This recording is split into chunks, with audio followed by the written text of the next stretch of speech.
Buenos días, hermanos. Mayo 22. La enemistad ha sido crucificada. Ustedes estaban muertos en sus delitos y pecados en los cuales anduvieron en otro tiempo. Efesios 2, 1, 2. Por más duro que parezca, por más polémico que pueda sonar, la Biblia compara a los no redimidos como muertos vivientes. Fuera de Jesucristo, los hombres y las mujeres están muertos en sus delitos y pecados. La ilustración bíblica de la humanidad debería moderar nuestra expectativa de la que la vida puede ser fuera del reino de Dios. La educación es vital, la legislación claramente es necesaria. Sin embargo, ninguna de las dos, ni siquiera juntas, puede tratar los problemas fundamentales del corazón humano. Los remedios mundanos solo nos llevan hasta un cierto punto, porque no pueden solucionar el problema más grande. Nuestra condición natural es que estábamos muertos en nuestros delitos y pecados, de los cuales anduvimos en otro tiempo, y éramos por naturaleza hijos de ira, lo mismo que los demás. Efesios 2, 1, 3. La enemistad que marca a la humanidad fuera de Cristo es principalmente vertical, es enemistad contra Dios. Sin embargo, los efectos se desbordan hacia otras direcciones. Pablo prosigue en su carta a los Efesios con una descripción de cómo esta enemistad vertical ha afectado las relaciones horizontales entre judíos y gentiles. Efesios 2, 11, 12. La profunda hostilidad entre los judíos y los gentiles en el mundo antiguo era causada por el profundo pecado del hombre. Ambos estaban separados de Dios, como lo representaba el velo que colgaba en el templo, y ambos estaban separados entre sí por una pared metafórica que existía entre ellos. Versículo 14.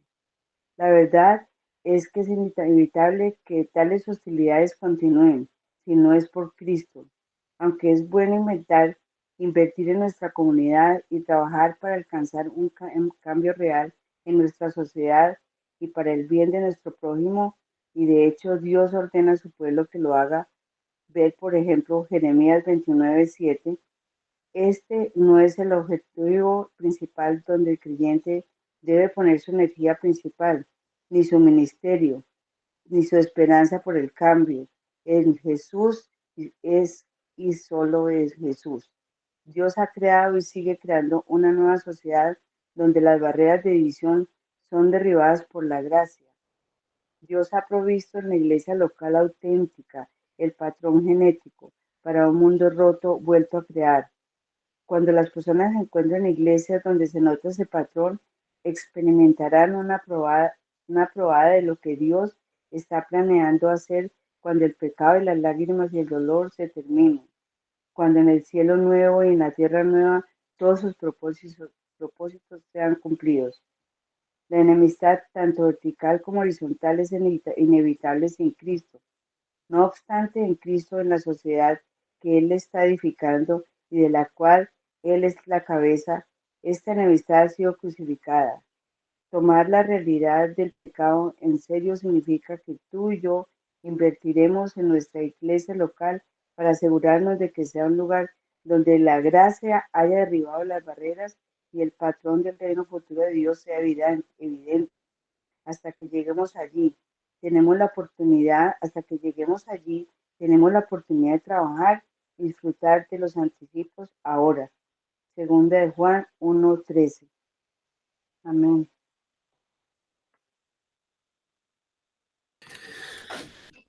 Amén, buenos días para todos. Nuevamente nos exponemos ante otro devocional con un tema muy importante, un tema con un texto bíblico, quizás el cual escuchamos constantemente, y es Efesios capítulo 2, un texto que quizás muchos ya conocemos hasta de memoria. Efesios capítulo 2. El título lo recordamos, el título del devocional del día de hoy es La enemistad ha sido crucificada. Pero es importante que leamos todo el capítulo 2 del libro de Efesios. Efesios capítulo 2, versículos del 1 al 10. Y este texto es el corazón o nos puede mostrar lo que es el Evangelio y lo que es la gracia de Dios para con nosotros los pecadores. Efesios capítulo 2, versículo 1 al 10 dice, y Él os dio vida a vosotros cuando estabais muertos en vuestros delitos y pecados, en los cuales anduvisteis en otro tiempo, siguiendo la corriente de este mundo conforme al príncipe de la potestad del aire, el espíritu que ahora opera en los hijos de desobediencia, entre los cuales también todos nosotros vivimos en otro tiempo en los deseos de la carne, haciendo la voluntad de la carne y de los pensamientos, y éramos por naturaleza hijos de ira, lo mismo que los demás. Pero Dios, que es rico en misericordia por su gran amor con que nos amó, aun estando nosotros muertos en pecados, nos dio vida juntamente con Cristo, por gracia sois salvos. Y juntamente con Él nos resucitó, y asimismo nos hizo sentar en los lugares celestiales con Cristo Jesús, para mostrar en los siglos venideros las abundantes riquezas de su gracia en su bondad para con nosotros en Cristo Jesús. Porque por gracia sois salvos por medio de la fe, y esto no de vosotros, pues es don de Dios, no por obras, para que nadie se gloríe, porque somos hechura suya, creados en Cristo Jesús para buenas obras, las cuales Dios preparó de antemano para que anduviésemos en ellas. Este texto es de los textos más preciosos del Evangelio, porque nos muestra lo que éramos por nuestro pecado, pero lo que podemos llegar a ser por la gracia salvadora de Dios. Y la historia de la humanidad ha sido una historia que nos ha mostrado y nos ha demostrado que el hombre no es capaz de crear ni de vivir en una sociedad que sea justa, libre, humana, tranquila. Y ya sabemos cuál ha sido el, lo que ha ocasionado esto, de que el hombre no sea capaz de vivir de esta manera. En cada época de la creación vemos que el ser humano vive en constante conflicto, guerras, pleitos, divisiones, celos, contiendas, envidias, y estos conflictos de los unos con los otros también es un conflicto contra Dios. Dentro de todas estas guerras, dentro de todos esos problemas, enemistades, el mismo ser humano lo que ha hecho es tratar de solucionar los problemas del ser humano con las mismas soluciones humanas, utilizando la psicología, utilizando tal vez la ayuda social, utilizando la labor humanitaria en las diferentes guerras, utilizando la intervención de gobiernos, utilizando las filosofías, entre muchas otras cosas que el hombre trata de inventarse para ayudar a solucionar un problema que es meramente espiritual. Tratan de solucionar, o tratamos en muchas ocasiones de solucionar problemas espirituales con soluciones humanas, cuando el real problema es el corazón del hombre, cuando el real problema es un problema espiritual. Es por eso que la solución debe ser completamente espiritual. La solución del pecado no es una solución que esté en nuestras manos o que esté de una manera, se pueda solucionar de manera humana, de ninguna manera. El problema de pecado es un problema que es un problema espiritual. Y con este panorama, el apóstol Pablo nos invita a reflexionar el día de hoy en este pasaje de Efesios capítulo 2. Y va a hacer dos cosas. Primero, nos va a conducir a las profundidades de lo que podría llamarse el pesimismo acerca del hombre, ya que dice que el hombre estaba muerto en delitos y pecados. Es lo que hace Efesios. Pero también nos dice que nos lleva en este pasaje a las alturas de la gloria de Dios. Nos dice que el Señor nos hizo sentar en lugares celestiales con Cristo Jesús. Entonces vamos a ver ese gran contraste que hay entre que estamos muertos en delitos y pecados y que Dios nos hace sentar en los lugares celestiales con Cristo Jesús. Y lo que el Efesios nos muestra a profundidad es que es lo que el hombre es por naturaleza y también lo que puede llegar a ser por la gracia de Dios. Les recuerdo, Efesios nos va a mostrar lo que el hombre es por naturaleza, pero también nos va a mostrar lo que puede llegar a ser por la gracia de Dios. Y es importante cuando leemos Efesios capítulo 2, es una sintonía de lo que Pablo ha venido diciendo en Efesios capítulo 1. Y en Efesios capítulo 1, Pablo había estado orando para que sus lectores, para que los lectores de la carta, Dios les diera espíritu de sabiduría y de revelación en el conocimiento de Dios, para que de esta forma pudieran llegar a entender las riquezas de la herencia que les esperaba en el cielo. Y también lo que Pablo llamó en el texto como la supereminente grandeza de su poder, para que ellos pudieran ver esto y que estaba a disposición de ellos y de la que Dios había hecho demostración al levantar al Hijo, a Jesucristo, y exaltarlo, levantarlo entre los muertos y exaltarlo. ¿Y exaltarlo sobre qué? Sobre todo principado, sobre toda autoridad, sobre todo poder, sobre todo señorío y sobre todo nombre que se nombra, no en este siglo, sino también en el venidero. Entonces, Pablo, ahora en el capítulo 2, nos va a mostrar que vamos a encontrar que ese triunfo glorioso que Cristo experimentó en su muerte siendo crucificado, ahora es compartido con aquellos que creen. Inicia el capítulo 2, versículo 1 diciendo, y Él os dio vida a vosotros cuando estabais muertos en vuestros delitos y pecados. El Señor levantó a Cristo entre los muertos crucificándolo y ahora dice, y Él os dio vida a vosotros, por lo que Él hizo, por esa exaltación en la cual el Señor lo puso, lo exaltó hasta lo sumo, ahora es compartida con aquellos que creen. Y Él os dio vida a vosotros cuando estabais muertos en vuestros delitos y pecados. Entonces dijimos que vamos a ver dos cosas, lo que somos por naturaleza y lo que podemos llegar a ser por la gracia de Dios. Y el apóstol Pablo comienza haciendo una descripción muy demoledora de lo que es la condición humana apartada de Dios, en la que están incluidos o estamos incluidos todos los hombres.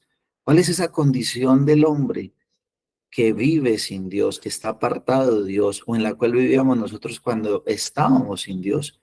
Efesios capítulo 2, versículo 1. Estabais muertos.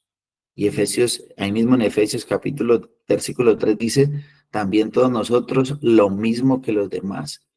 Esta es la manera como la Biblia expresa la condición del hombre. Estabais muertos. Y es muy parecido a lo que Pablo hace en Romanos, en los primeros 3 capítulos de Romanos, donde Pablo habla de la condición como se encontraban los paganos, los judíos y finalmente toda la humanidad y se encontraban culpables ante Dios por su pecado. Es importante ver esto porque Pablo en Romanos capítulo 1 nos muestra la condición del hombre sin Dios, capítulo 2 y capítulo 3, la condición de los judíos que se encontraban haciendo las cosas sin Dios o viviendo sin Dios. Y ahora lo está haciendo en Efesios capítulo 2, versículo 1, donde dice que estabais muertos. Pero por supuesto que aquí en esta palabra surgen muchos argumentos. Se puede llegar a mucha discusión sobre el diagnóstico que el Señor mismo ha dejado escrito en su palabra.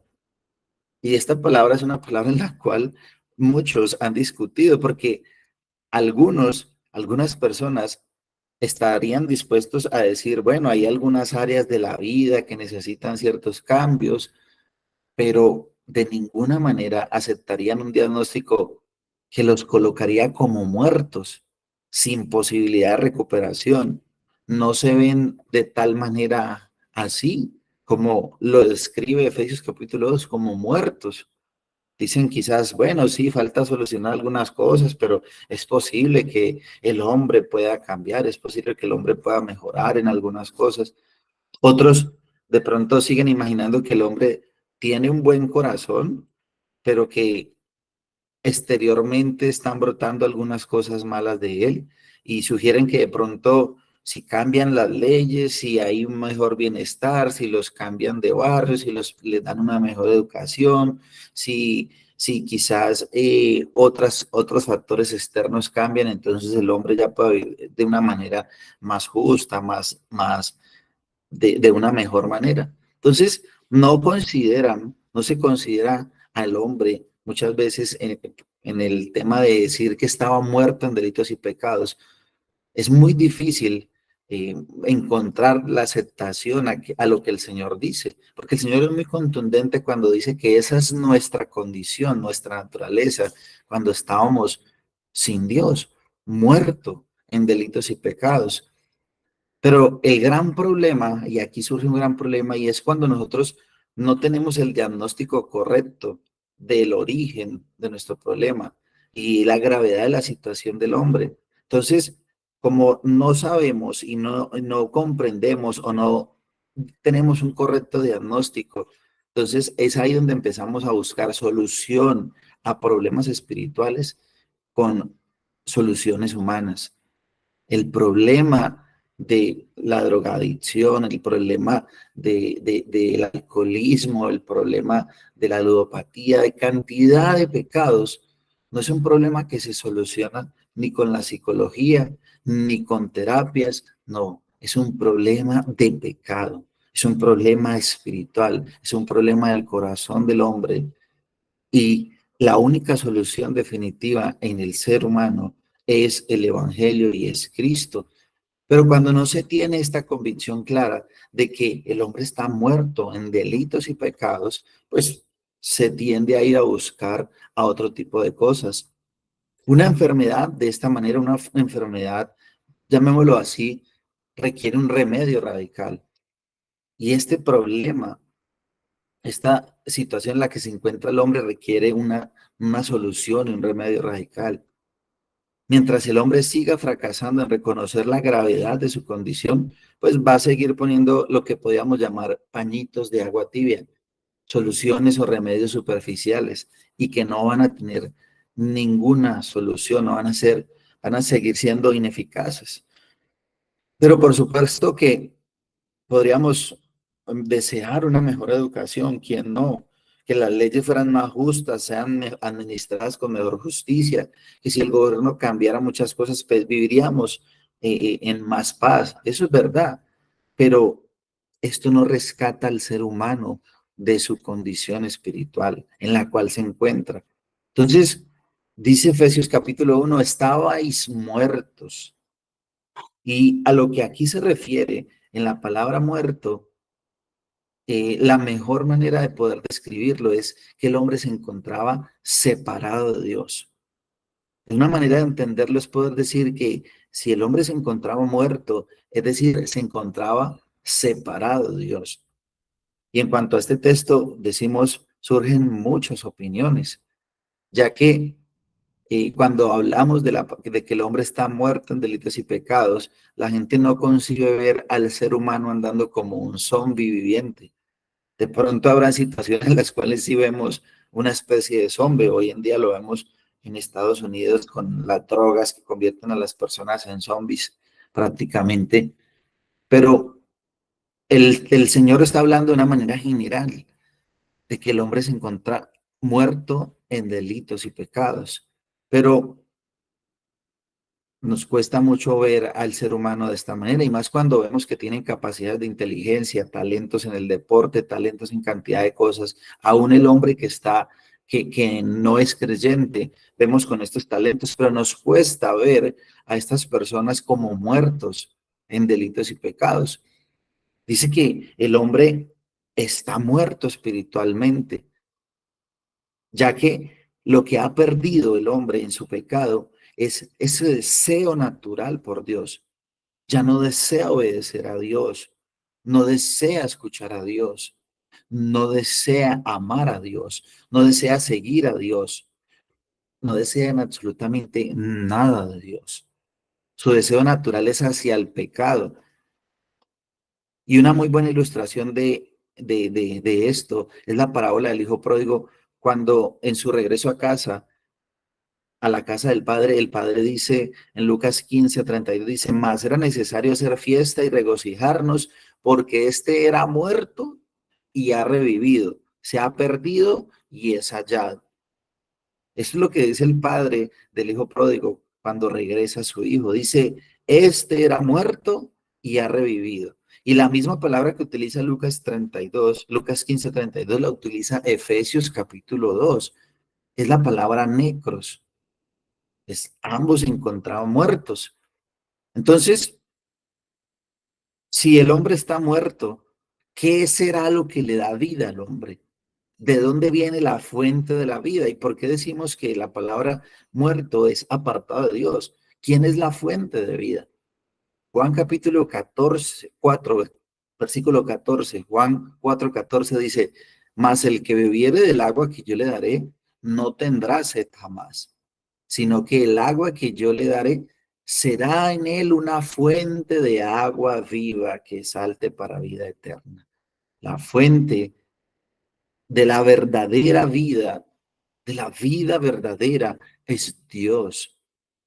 Entonces, esto quiere decir que estar sin Dios es estar muerto, porque no hay una fuente que le esté dando vida. Entonces, el que está apartado de Dios nos deja ver que está muerto, no hay nada que le esté dando vida. Esté apartado o esté alejado, ajeno a la vida de Dios. Efesios 4:18 dice, teniendo el entendimiento entenebrecido, ajenos de la vida de Dios por la ignorancia que en ellos hay, por la dureza de sus corazones. Estar muerto es estar apartado de Dios. Y aunque los cristianos estemos ahora con vida en Cristo, nunca, nunca debemos olvidar de dónde salimos. Estábamos muertos en nuestros delitos y pecados, muertos en delitos y pecados. Y la Biblia no solamente utiliza esta descripción de muerto en delitos y pecados para hablar acerca del extravío del hombre. La Biblia usa otros cuadros diferentes también para describir el estado del hombre que no es salvo.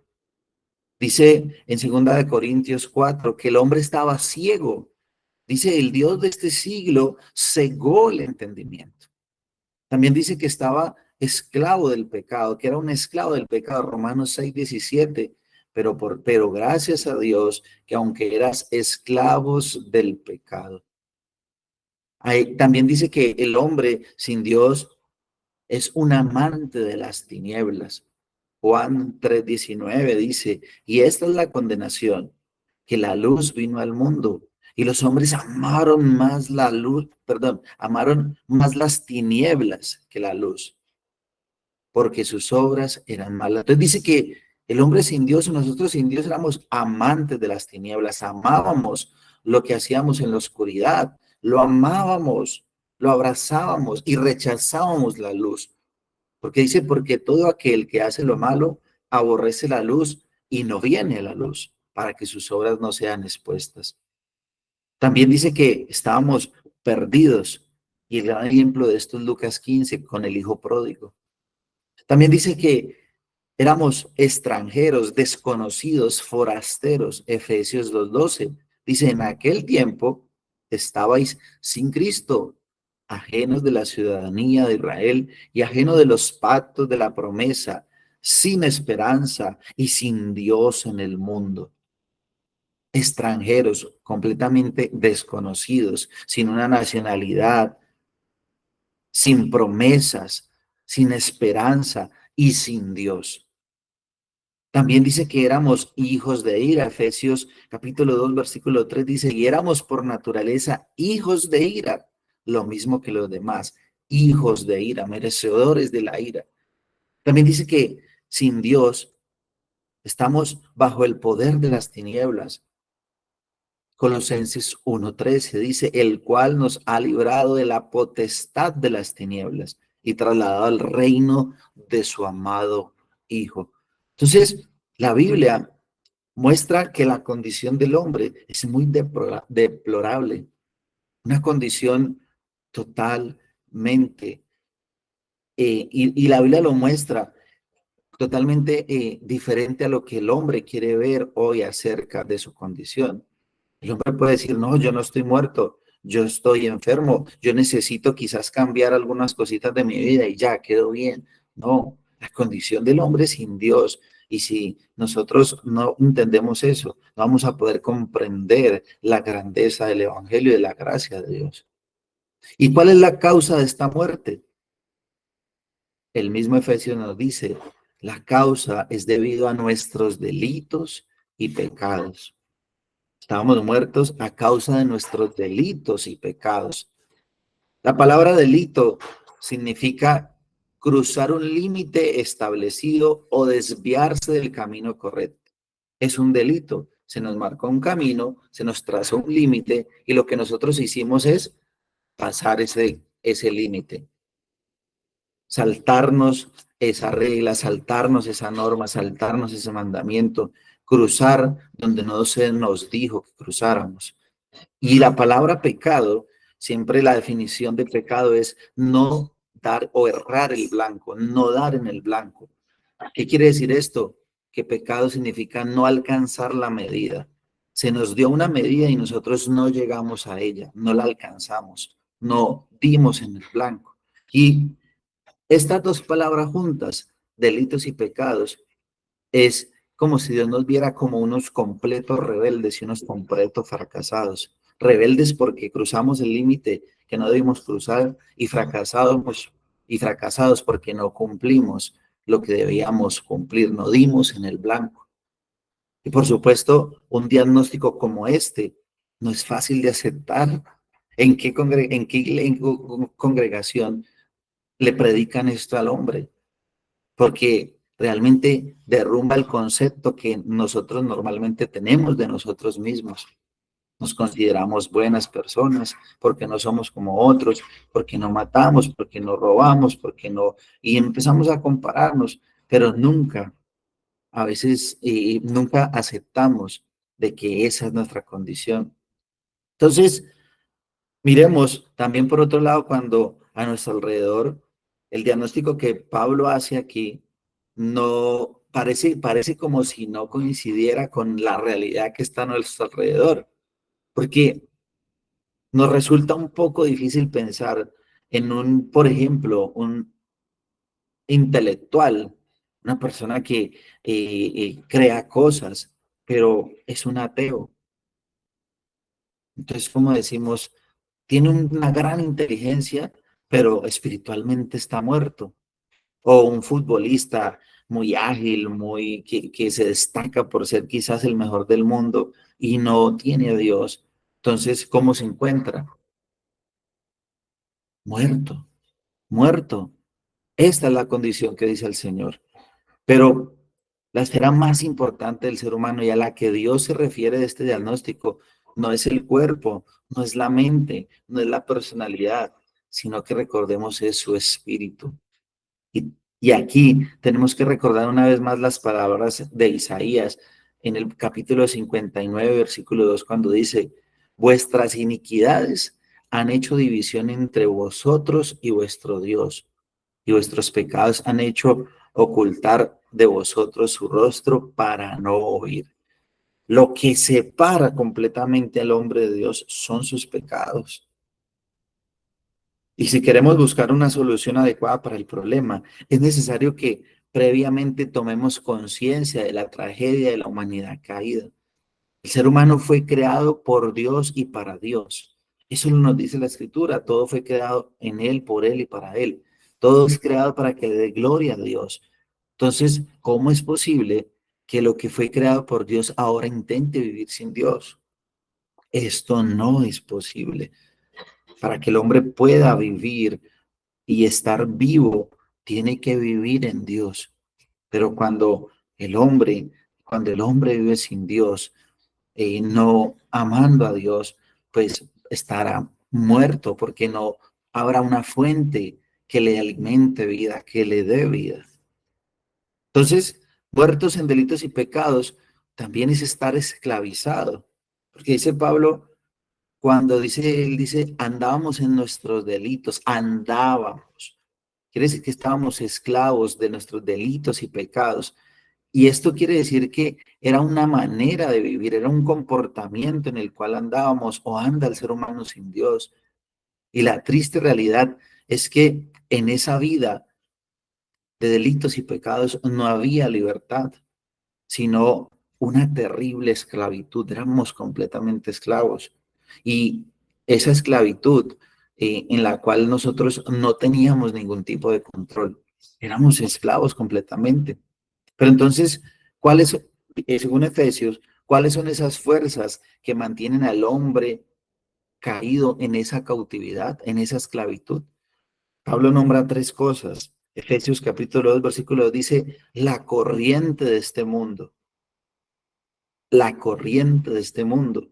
Cuando Pablo está hablando de esto, de la corriente de este mundo, con esta expresión él se refiere al mundo como una sociedad que está organizada, pero que está sin Dios, que todo lo que está haciendo lo está haciendo sin Dios, que ha dejado los valores del reino de Dios y que está dando culto al materialismo y al mismo hombre.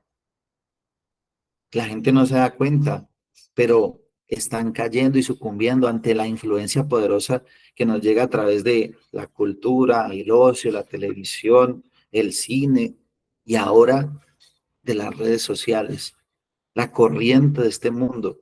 Y esta palabra corriente habla como cuando hay un río que tiene una corriente muy fuerte y si tú caes en ese río, el río te va a llevar con fuerza y te va a arrastrar. Pero dice que estas fuerzas mantienen al hombre caído en cautividad. La corriente de este mundo, dice Pablo.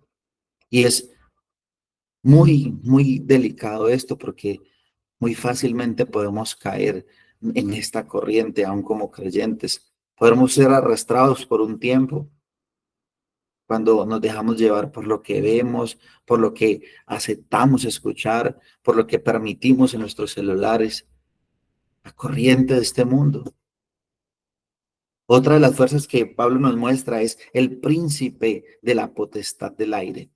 En Efesios capítulo 2, versículo 2. ¿Y quién es el príncipe de la potestad del aire? Sino el diablo. La frase nos indica que él opera en el mundo invisible, donde él tiene dominio sobre principados y potestades, y también tiene el control sobre los hijos de desobediencia, aquellos que no se han querido sujetar a la voluntad de Dios. Él tiene esta potestad sobre ellos, sobre los hijos de desobediencia. Sigue siendo el que domina, el que controla a los hijos de desobediencia. Y dice que otra de las fuerzas son los deseos de la carne. Y en este contexto, el término carne se refiere a la naturaleza caída. Los deseos que esa naturaleza pide. Y no debemos pensar que algunos deseos de nuestro cuerpo, como el comer, dormir, otras cosas, son pecaminosas en sí. Comer, dormir o este tipo de cosas no son pecado, pero nuestra naturaleza caída puede convertirlas en algo malo. Por ejemplo, el deseo de comer puede convertirse más adelante en glotonería, o el deseo de dormir puede convertirse en pereza, o el apetito sexual puede convertirse en lujuria. Pero estos deseos de la carne de los que Pablo nos está hablando, está tratando aquí, no son solamente los relacionados con el cuerpo, también puede ser ese orgullo intelectual que muchas veces nace de la arrogancia, de la envidia y sobre todo del rechazo a la verdad de Dios. No necesito a Dios. Pero entonces no podemos culpar enteramente de nuestra situación de esclavitud ni al mundo solamente, ni al diablo solamente, ni a nuestra carne solamente, porque nosotros mismos somos responsables. Y esto siempre lo ha dejado claro el Señor. Dios ha decretado todas las cosas, pero aún Dios, como decimos, Dios, dice la Escritura, Dios es soberano, pero nosotros somos responsables también, porque nadie nos obligó, nosotros mismos nos rebelamos contra la autoridad de Dios en nuestros pecados. Entonces, dice que estábamos muertos en delitos y pecados, estábamos esclavizados por estos pecados, pero también estos pecados nos llevaron a condenación. Y Pablo lo expresa por medio de la frase cuando dice, éramos por naturaleza hijos de ira. Efesios capítulo 2, versículo 3. Quiere decir que por haber rechazado a Dios, la raza humana se ha hecho objeto de la ira de Dios. El rechazo hacia Dios nos hace objeto de la ira de Dios. El pecar contra Dios nos lleva a esta condenación, a la ira de Dios. Nuestros pecados, nuestras desobediencias nos llevaron a la condenación y esto nos hace culpables delante de Dios por nuestros pecados. Ahora, muchas personas rechazan el concepto de un Dios de ira. Y por supuesto, no debemos pensar que su ira sea como la del hombre, de ninguna manera.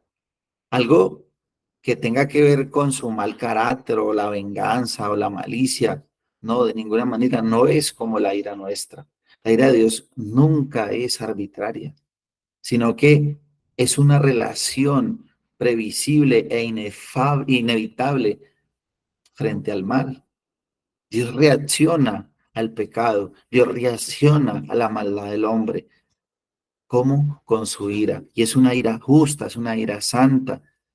No es una ira contraria a su misericordia o a su amor. No, todo en un solo es Dios. Dios es Dios de ira y sigue siendo Dios de amor y sigue siendo Dios de misericordia. Todas están unidas en su carácter, en lo que Él es. Por eso Pablo relaciona más bien todos estos conceptos. Cuando dice, éramos por naturaleza hijos de ira, pero Dios, que es rico en misericordia, por su gran amor con que nos amó. Pablo no desliga la ira de Dios con su amor y su misericordia. Y Pablo lo que está haciendo es ese contraste, entonces, de lo que nosotros éramos por naturaleza, pero también dice lo que podemos llegar a ser por la gracia. ¿Y qué somos o qué podemos llegar a ser por la gracia? En medio de toda esta contradicción, de esta condición desesperada del hombre, por su naturaleza caída, Dios interviene para revertir nuestra situación. Pero Dios nos dio vida juntamente con Cristo. Por gracia sois salvos.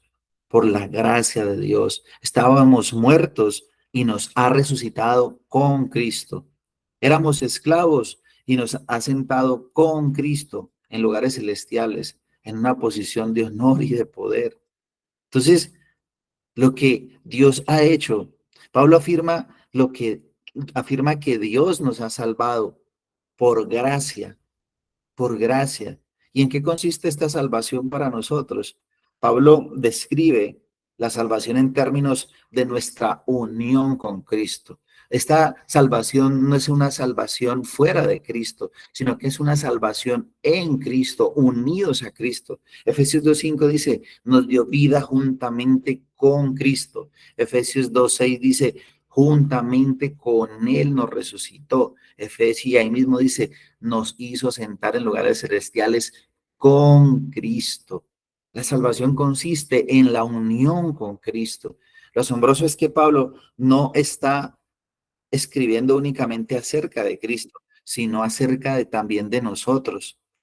Notemos bien lo que Pablo dice, Dios nos resucitó, nos levantó, nos sentó a nosotros con Cristo. También está hablando de los que de la obra que Cristo hace y a quienes, sobre quienes recae esa obra por gracia. Y es fundamental dar toda la información debida al hecho de que todos estos beneficios los recibimos en virtud de nuestra unión con Cristo. Esto es lo que realmente distingue al verdadero cristiano, que está en Cristo.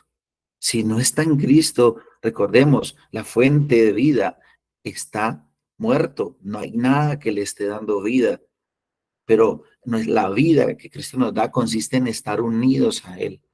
Y es importante señalar que el verdadero creyente no es solo aquel que cree que Cristo murió por su pecado, sino que también es aquel que muere en Cristo.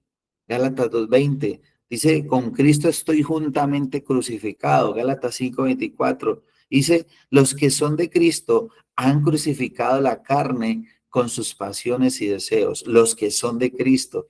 Y Colosenses 2:20 dice, si habéis muerto con Cristo, en esto consiste esta vida y esta gracia que el Señor nos ha dado, en que estamos en Cristo. Entonces, ¿por qué lo ha hecho? Y para expresar el origen de la iniciativa salvadora de Dios, lo que Pablo hace es usar 4 palabras importantes en el texto. Dice, por su misericordia, por su amor, por su gracia y por su bondad. Mis hermanos, si quisiéramos recibir algo de parte de Dios, ¿qué nos gustaría recibir sino esto? Misericordia, amor, gracia y bondad. Si Dios te dijera, ¿qué quieres de mí? ¿No quisieras eso? La misericordia de Dios, el amor de Dios, la gracia de Dios, la bondad de Dios. Y esto es lo que Él nos dio a través de Cristo, aún sin nosotros pedírselo. Él derramó su misericordia, su amor, su gracia, su bondad.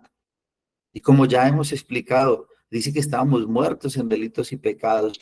Por lo tanto, nosotros éramos incapaces de salvarnos a nosotros mismos. No había ninguna obra que pudiéramos hacer, ningún mérito que nos ayudara a obtener la salvación. Todo lo recibimos como un favor inmerecido de parte de Dios por la fe. Y no hay lugar para ninguna glorificación humana.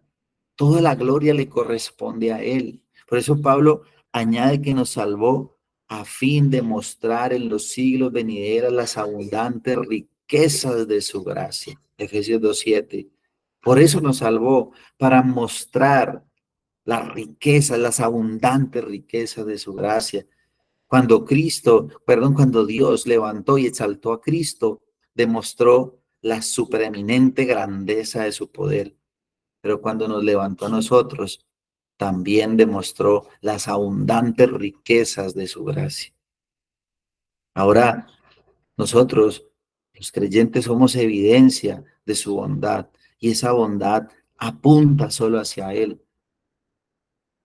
y lo seguirán haciendo durante toda la eternidad. Pablo ya ha explicado con claridad que somos salvos por gracia y no por obras, para que nadie se gloríe. Sin embargo, la salvación siempre va a producir frutos. No hacemos obras para ganarnos la salvación, no. Hacemos las obras porque ya hemos sido salvos. Caminamos en las obras que Dios preparó porque ya hemos sido salvados. Caminamos en santidad porque hemos sido salvados, porque hemos sido justificados.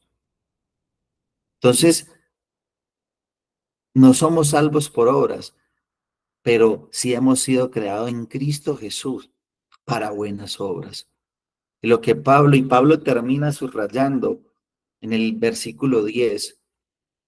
Leemos el versículo 10, donde dice, porque por gracia sois salvos por medio de la fe, y esto no de vosotros, pues es don de Dios, no por obras para que nadie se gloría, porque somos hechura suya, creados en Cristo Jesús para buenas obras, las cuales Dios preparó de antemano para que anduviésemos en ella. Pablo termina diciendo, antes andábamos en delitos y pecados, siguiendo la corriente de este mundo, pero ahora que hemos sido resucitados con Cristo, que hemos sido hechos en Cristo, vivimos en Cristo, estamos en Cristo, estamos unidos en Cristo, ahora andamos en las obras que Dios preparó de antemano para que anduviésemos en ella. ¿Qué quiere decir esto? Que la unión con Cristo nos da a nosotros una nueva vida, y esta nueva vida tiene que ser vista por todos, se tiene que mostrar, se tiene que ver, se tiene que percibir, porque caminamos y andamos en las obras que Dios preparó de antemano. Y podemos andar en estas obras confiadamente, en las que Dios preparó antemano. ¿Por qué? Porque esto nos demuestra que la enemistad con Dios ha sido crucificado. Y de esta manera hemos sido recibidos por gracia. Dios nos ha amado, nos ha dado su misericordia, su bondad. También nosotros derramemos de ese amor, de esa gracia, de esa bondad, de esa misericordia que Dios nos ha dado, derramemos también sobre otros. No seamos injustos, no pidamos nuestra justicia, sino que al contrario, demostremos a otros ese amor con que Dios nos ha amado, ese perdón con que Dios nos ha perdonado, esa misericordia, porque por gracia sois salvos y no de nosotros, sino un don de Dios. A Él sea la gloria por los siglos de los siglos. Amén.